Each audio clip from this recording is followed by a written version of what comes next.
Ika'y sinag ng araw, Charlotte. Labi mong simpula ng rosas. Kahit niebe sa gubat ay natutunaw. Ika'y tanglaw ng pag-asa, Charlotte. Bituing kumikinang ang kulay. Inaawit ang himig ng tagsibol. Oh, oh, oh, Charlotte, tanod kang bituin, oh, Charlotte. Tanglaw kang maningning ngayon at bukas man sa agos ng panahon. Pinag-aalap mo aming panaginip.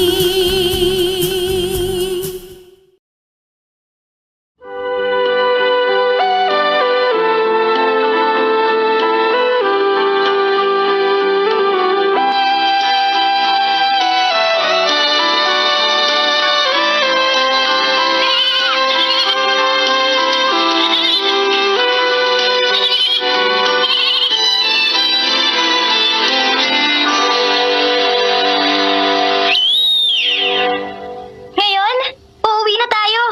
Lakad na!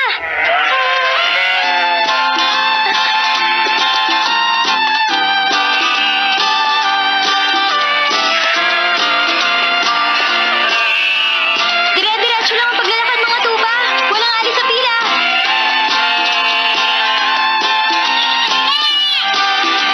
Hoy, ikaw! Bumalik ka rito! Balik!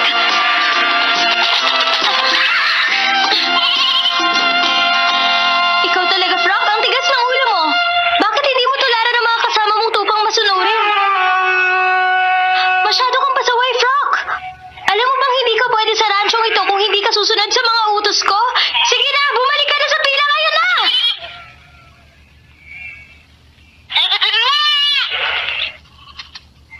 Ganyan nga. Woo! Ah, Charlotte! hi, Sandy! Charlotte, may nakita ka bang kakaibang lalaki? Paano kakaiba? Isang lalaking kaedad ko. Matangkad at maputi siya. Nakasakay din siya sa isang puting kabayo. Ibig mo bang sabihin, Sandy, mas mabait din sa'yo ang lalaking yon? Ano? Siyempre hindi, no? Sandali nga, ano naman ang kaugnay niya sa akin? Nakasalubong ko siya. Tinanong niya kung nasaan ang rancho nyo. Hinahanap niya ang rancho namin? Teka, Sandy, saan mo nakita ang lalaking yun? Doon, sa Maple Woods. Sa Maple Woods? Sino kaya ang lalaking yun? Uy! Charlotte! Saan ka pupunta? Bahala ka na sa mga tuba ko! Hindi pwede. May ginagawa pa ako. Ay, naku, naisahan na naman ako ni Charlotte. Uy! Saan ka ba pupunta?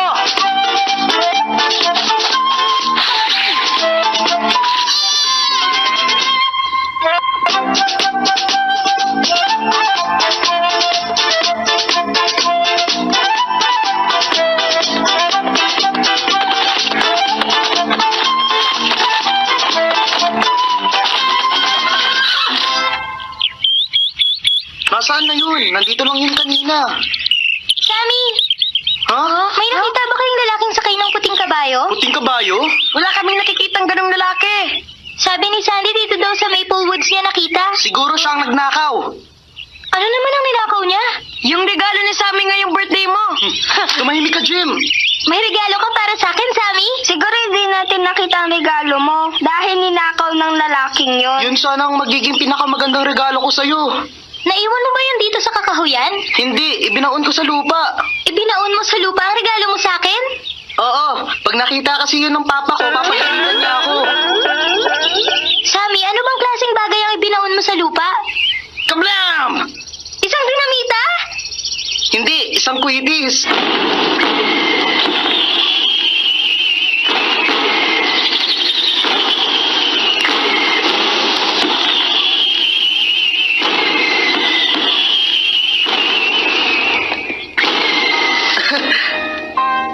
May nakita akong quitis na hindi pumatok sa may ilog nung nanood ako sa Summer Festival. Kung ganun ay pinaon mo yun noon pang summer.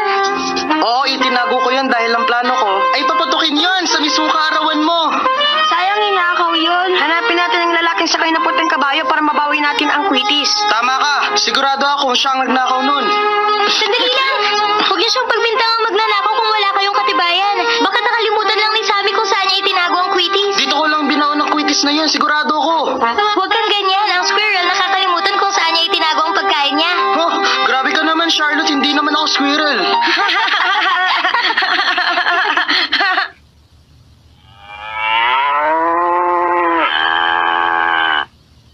Charlotte! Charlotte! Charlotte!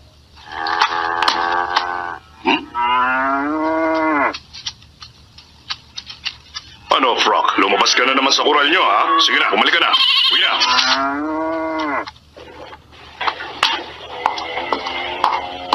Garson, nakita mo ba si Charlotte? Noong panahon ko, walang magulang na natataranta sa paghahanap sa anak niya na nawawala lang ng ilang sandali. Malamang namamasyal lang siya. Master Andre, ano pong ihahanda ko para sa birthday party ni Lady Charlotte? Bahala ka na, Becky. Becky, wag mo nga tinatawag na lady ang bargas na gaya ni Charlotte. Tumahimik ka nga dyan. Makikinig lang ako sa'yo pag nagkaroon ka na ng sarili mong rancho. Ang yabang mo magsalita. Wala ka namang maipagmamalaki sa buhay. Wisit ka.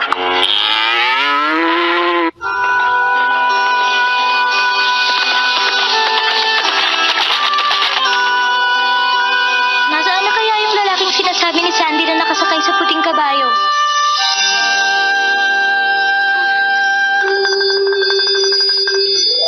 Ah! Sammy, Jim! Hali kayo! May nakita akong pinagbaunan dito! Hindi ko siyang binaon ng quitis. Mukhang dyan nga. Hukayin natin, Sammy! Mm-mm.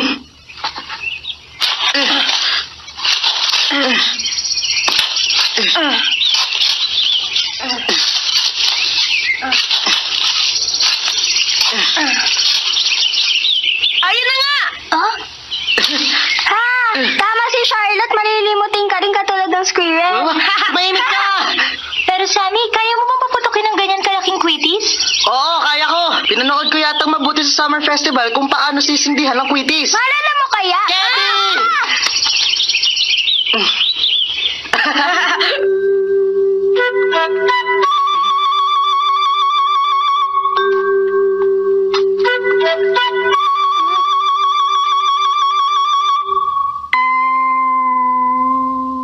Ang punong ito ang magandang paglagyan ng quitis. Sigurado ka ba dyan? Oo naman, kayang-kaya ko to.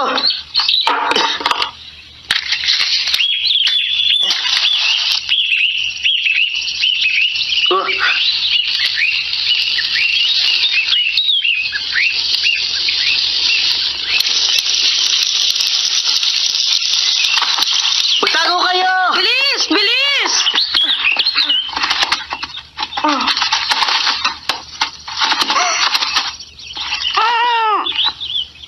Ah? Hindi mo makikitang pumutok ang quitis kung ipipikit mo ang mga mata mo.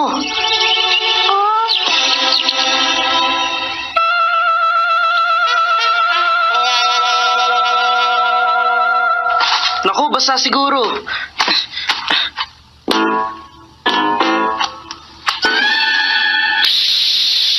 Sammy, lumayo ka sa puno!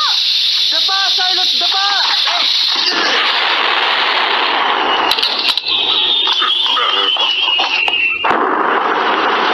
Isang quitis. Quitis yun, ah. Saan galing yun? Mukhang galing sa kakahuyan. Napaputok ko! Napakaganda, Sammy! Maligayang kaarawan, Charlotte! Maraming salamat. Natuwa ako sa inregalo niyo sa akin. Mas maganda sana ang quitis kung gabi na natin Pumunta sinindihan. kayo sa rancho mamaya, may party ako. Yay!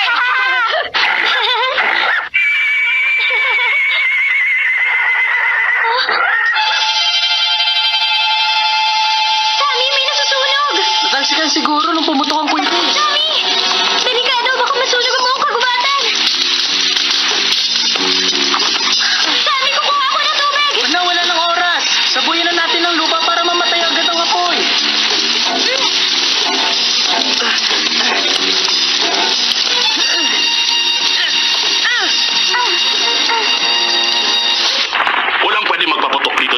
nang hindi humihingi sa akin ng permiso. Turuan niyo siya ng leksyon, sir! Mr. Gordon! May masamang balita! Tingnan niyo! May umuusok sa kakahuyan! Nasusunog ang gubat!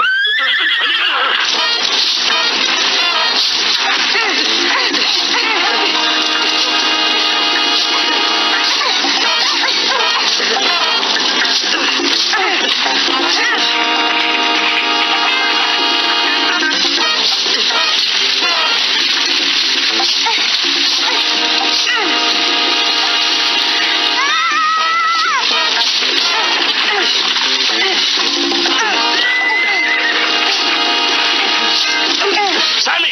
Papa! Kasalanan mo ito, hindi ba? Ha? Patayin niyo ang apoy ngayon din!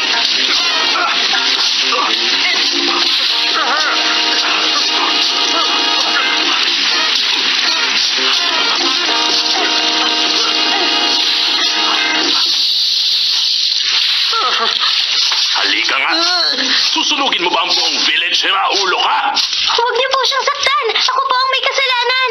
Pinagbawalan ko na si Sammy na sumama sa'yo. Alam mo kung bakit? Dahil masama kang impluensya sa kanya. Patawad po, Mr. Gordon. Hiniling ko kasi kay Sammy na magpuputok ng kwitis para sa kaarawan ko. Charlotte! Nagmamakaawa po ako. Huwag niyong sasaktan si Sammy. Dahil sa ginawa mo, dapat kang turuan ng leksyon.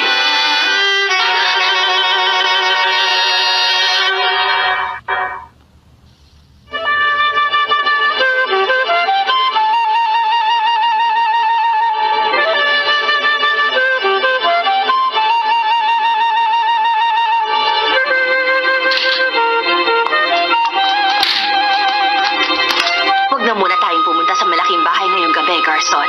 Tama ka. Ayoko mapaginitan tayo ni Mr. Gordon. Mabuti na lang nakarating kami agad.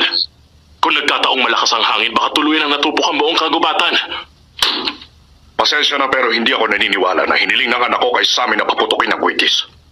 Inamin niya na kasalanan niya ang nangyari. Kung totoo nga sinasabi mo, paano naman nakuha ni Sammy ang kwitis na yon? Hindi na mahalaga kung paano niya yun nakuha. Kailangan yon para malaman ang katotohanan. Sa totoo lang, hindi ko naranasan kahit kailan na magsindi ng kwitis para sa isang taong nagdiriwang ng karawan. Mr. Gordon, ano ba talaga ang dahilan ng pagpunta mo rito? Ang apoy na muntik na maging sanhi na sunog sa gubat? O ang kwitis na pinaputok na wala kang permiso? Ano ba? Hindi pareho?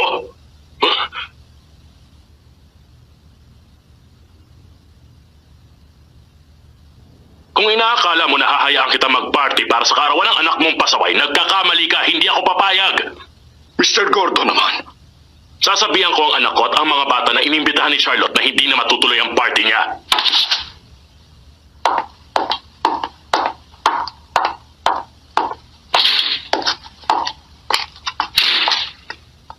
Charlotte, anak, halika rito. Patawarin niyo ako, Papa. Hindi kita sasermonan ngayon dahil birthday mo. Kahit hindi mo aminin, alam kong pinagtakpan mo lang si Sammy. Naawa kasi ako kay Sammy. Sinaktan siya ng papa niya. Anak, pasensya na pero ang party mo, Hindi na po matutuloy? ikaw at ako na lang ang magpa-party, anak. Happy birthday, Charlotte. Salamat po, Papa. Grabe ka, anak. Ang sarap! Charlotte, ngayong 12 years old ka na, may gusto sana akong ipakiusap sa'yo. Ano po yun, Papa? Gusto ko sanang umasta ka at kumilos bilang isang tunay na babae. Yun lang po ba? Bakit, anak? May nakakatawa ba sa sinabi ko? Kayo talaga? Babae po ako mula nung isinilang ako. Anak, ang ibig kong sabihin, gusto kong kumilos ka bilang isang binibini. Halimbawa, huwag mong ibuka ng todo ang bibig mo kapag tumatawa ka. Paano po ba tumawa ang isang binibini, Papa? Ganito.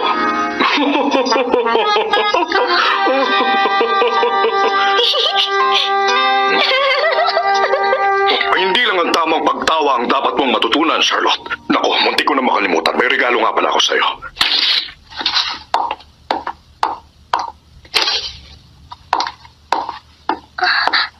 Eto. Salamat po, Papa. Bubuksan ko na.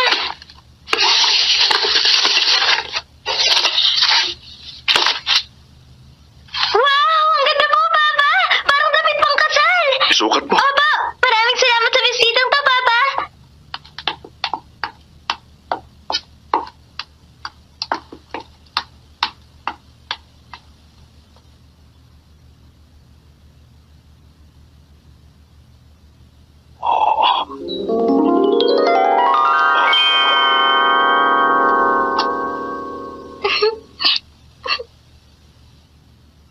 Bagay sa'yo, anak. Salamat po! Saan niyo po binili ang magandang damit na to? Dumating yan kanina galing sa Paris. Sa Paris? Binili ng mama mo sa Paris at ipinadala rito. Nagbibiro na naman kayo? Hindi, seryoso ako. Pero Papa, ang sabi niyo po dati sa akin namatay si Mama sa sakit nung nasa barko siya papuntang Canada. Buhay ang mama mo, Charlotte, at nakatira siya ngayon sa Paris.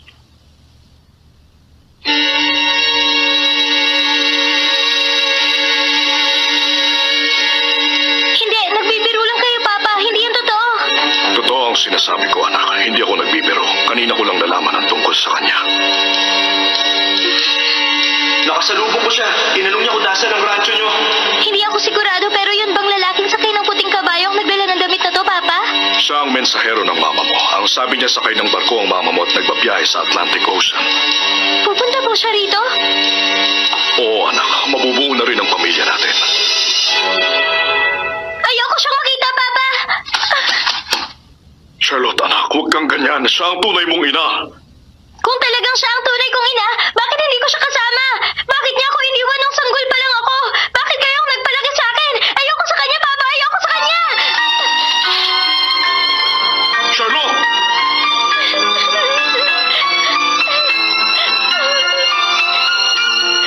Galit ako sa inyo, Papa! Sinungaling kayo! Sinungaling kayo, Papa!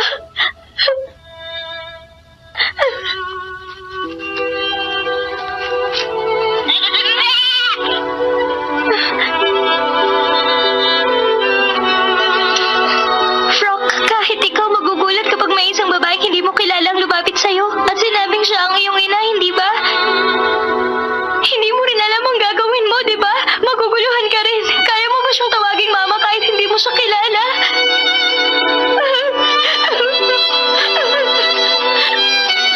Hindi bagay sa isang binibining nakasuot ng magandang bestidang umiiyak.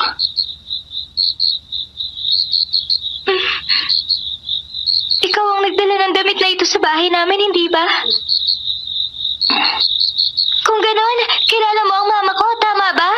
Isang bagay lang ang pwede kong sabihin sa'yo. Sa maniwala ka't hindi, kahit hindi mo personal na nakilala ang mama mo, gusto kong malaman mong kilalang kilala ka niya. Sa loob ng 12 taon, walang araw na dumaan na hindi kanya naaalala. Sandali lang! Sino ka ba? Hindi na mahalagang makilala mo pa ako. Tapos na ang tungkulin ko at hindi na tayo muling magkikita.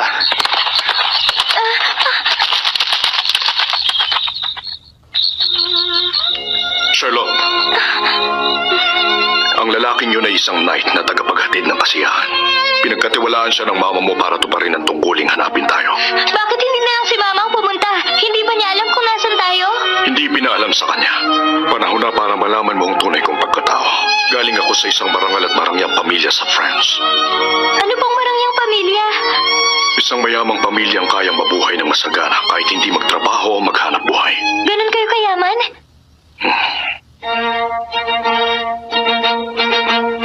Isinilang ako sa angka ng mga dugong bughaw.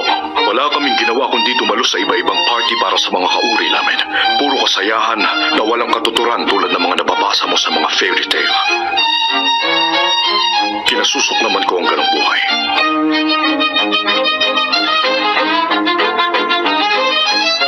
Isang gabi may dinaluhan akong masquerade party. Tulad ng nakasanayan ko, nanatili lang ako sa isang sulok at nanonood. May napansin akong napakagandang babae, si Simone, ang mama mo. Nagkakilala kami at nagkaibigan. At kahit tutol ang pamilya ko sa pagmamahala namin, nagdesisyon kami magpakasal. Napakasaya ng pagsasama namin, pero isang araw,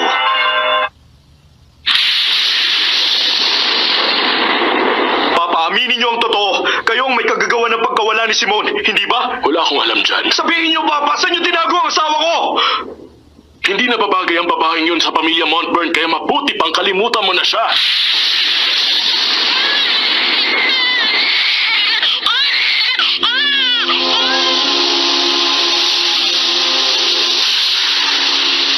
Ginawa ko ang lahat ng makakaya ko para matagpuan siya. Pero nabigo ako. Unti-unting binalot ng puot ang puso ko. Nagalit ako sa kanya sa pag-abandona sa akin at sa bagong silang naming anak. Sanggol ka pa lamang noon nung nagpasa akong sumakay ng barko at maglakbay. Iniwan ko ang Pransya kung saan ako'y sinilang at nanirahan sa Canada. Gusto kong magbagong buhay sa isang bagong bayan.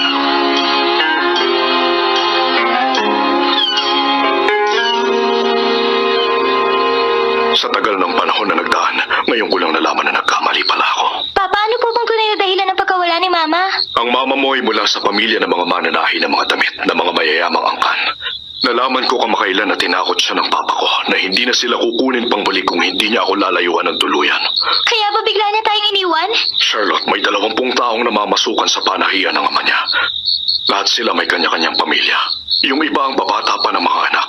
Alam ni Simone na magdurusa ang mga tauhan nila kapag nagsara ang panahian. Pero, Nalaman ko kanina na nagkaroon siya ng malubhang karamdaman at naratay siya sa loob ng halos 10 taon.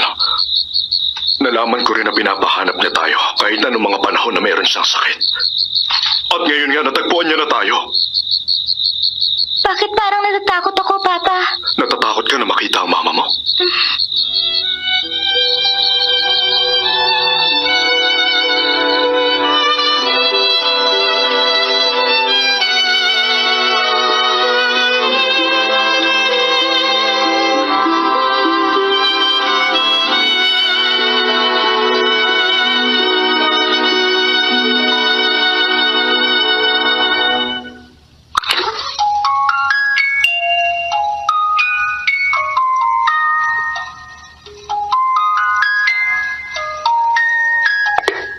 Dahil sa ipinagtapat ng kanyang papa, napuno ng magkahalong pagkasabik at pangamba ang puso ni Charlotte sa nalalapit na pagkikita nila ng kanyang ina. Ang unang araw ni Charlotte bilang isang 12 taong gulang na batang babae ay magsisimula na. 赤ん坊の時に死んだはずのお母さんが生きている。シャルにとって大変なショックでした。12歳の今日まで父親の手一つで育てられたシャルロットには母親というものがどんなものかよくわかりません。シャルはベッキーさんやサビーのお母さんから自分のお母さんを想像するのですが、次回若草のシャルロット、ママなんかいらない。お楽しみに。ラララビューティフルメイメイフラワーラララビューティフルメイメイフラワ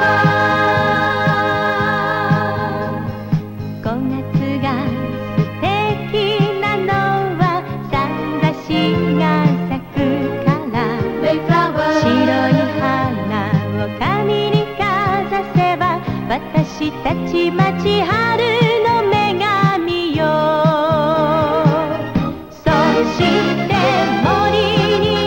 鳥を集めましょう。牧場を草でうずめましょう。ラララビュー